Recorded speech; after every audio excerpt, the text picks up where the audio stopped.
Me oleme väga erinevad. Me oleme ka oma spiritualiteedilt erinevad. Keegi on väga karismaatiline, keegi on väga selline võib-olla pigem intellektuaalne. Me oleme väga erinevad vaimulikud kasvult, kogemustelt, sügavuselt. Mõni läheb nüüd väga pinnapealselt, teine tahab minna väga-väga sügavuti ja nii edasi.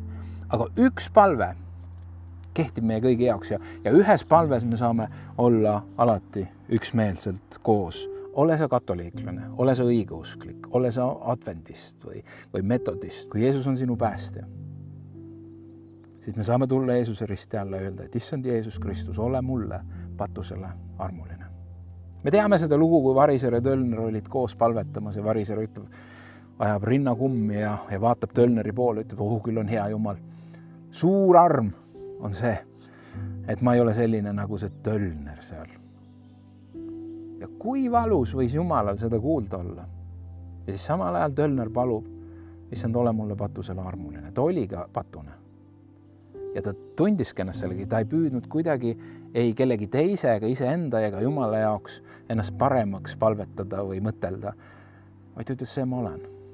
Järgmised, kui me tuleme Jeesuse risti alla, siis me keegi ei ole midagi rohkem kui andeks saanud patused, armu vajavad patused. Jumala sõna ütleb, rääkides Variserist ja Tölnerist, et ma ütlen teile, et tema, see on Tölner, läks alla oma kotta õigeks mõistetult. Mitte too teine, mitte Variser. Sest igaüht, kes ennast ise ülendab, alandatakse. Kes aga ennast ise alandab, seda ülendatakse. Issand Jeesus Kristus, ole mulle patusele armuline. See on ühtlasi usutunnistus. Jeesus, sina oled minu valitseja. Jeesus, sina oled isand.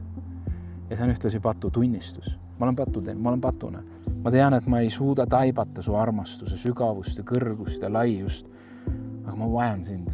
Ma vajan su armu. Alasta mulle. Seal ei ole kuigi palju Tölnerit. Seal on ainult Jeesus.